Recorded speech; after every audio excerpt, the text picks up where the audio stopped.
If you're thinking about selling a home here in Massachusetts, here's 5 expenses that you really need to take into consideration when planning for your sale.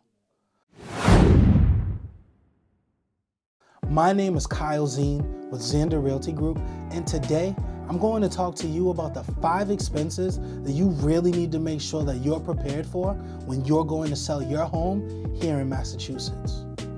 Number 1 is prep costs. Now, you only get one chance to make a first impression on a buyer, and we want to make sure that that first impression is a lasting impression. So we want to spend a little bit of time and typically money getting your home prepped and ready for sale.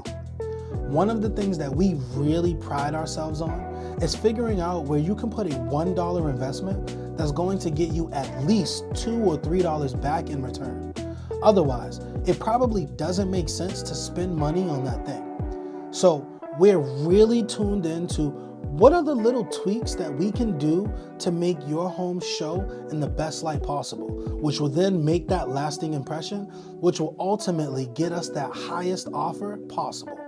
So when working with our team, we're going to give you the advice on what to do, and we can also help coordinate that work to take that off of your plate. Number 2 on the list is repairs. So once you get under contract on your home and you accept an offer, you've got to be prepared that a buyer is going to do an inspection on your home. And a lot of times after completing that inspection, they're going to come back to you and they're going to either request that you complete some of those repairs on the home, or they may ask you for a credit or a price reduction in lieu of completing some of those repairs. Now, buyers typically, they're looking for health and safety type things, as well as electrical issues, plumbing issues, or things like that. But you need to be prepared for that. I always tell my clients it's a good idea to prepare for, I'd say, a 0.5% to 1% request from a buyer for repairs. Just be prepared for it. It's coming. And if nothing comes, then great. You were prepared to give up a 0.5% to a full percent, and you ended up having to give up nothing. So that's great. But obviously, we're going to work our tails off to minimize that number as much as possible when you're working with our team. But you should always be prepared for it. I mean, don't just think just because you accepted an offer at $1 million, that's it and it's a done deal. Be prepared for a buyer to come back and maybe ask for, I don't know, 5 or 10 grand worth of repairs. If you're prepared for it, it's going to be a lot easier for you. Number 3 on the list is moving. So anytime you're selling a home, you're typically going to be moving. And what I found is there's like usually 3 different moves that occur. You've got the move to dump a bunch of stuff into a dump that you're just getting rid of. A lot of times you have to move a bunch of stuff that you're going to donate that you just don't need anymore, but somebody else might need it. And then the move itself, moving into the new home. So be prepared. Whether you're going to hire movers or you're going to rent a moving truck, you need to prepare for that. Number 4 on the list is the real estate commission. Real estate agents are not working for free, and realtors are working their tails off, and they're investing a ton of money into the marketing of your home. So there's going to be a commission involved. What's that commission rate? Well, it's all negotiable. There is no set number, and anybody who tells you like this is the number, then that's the number. It's all negotiable. So it's up to you and your agent to come together and determine what commission rate that you guys agree upon. It's going to have a marketing plan that's going to help you accomplish your goals.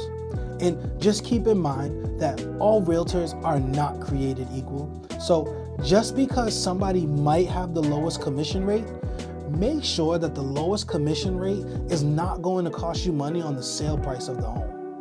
Talk about that with your agent. Understand, again, not all agents are created equal, so do your research. Make sure that they have a proven track record, check out their reviews, and make sure that they have a solid marketing plan that's going to help you accomplish your goals. Number 5 on the list is closing costs. So anytime that you're selling a home, you're going to have closing costs. That's going to include things like escrow fees, title fees, notary fees, and a variety of other different things. When you're selling a home, figuring around 1% tends to be about where you're going to land for the closing costs on the sell side. So just make sure that you're prepared for that. It might swing a half a point one direction or the other, but if you figure out around 1%, that's going to be pretty accurate.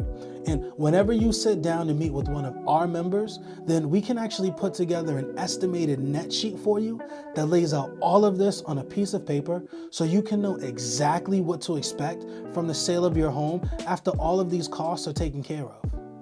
So if you're watching this video and you want to sell your home here in Massachusetts and you want to work with a team that's going to keep your best interests at heart, well, Xander Realty Group would love that opportunity to be your agent. Give us a call, shoot us a text at the number below, and again, I'm Kyle Zine. We'll talk to you soon.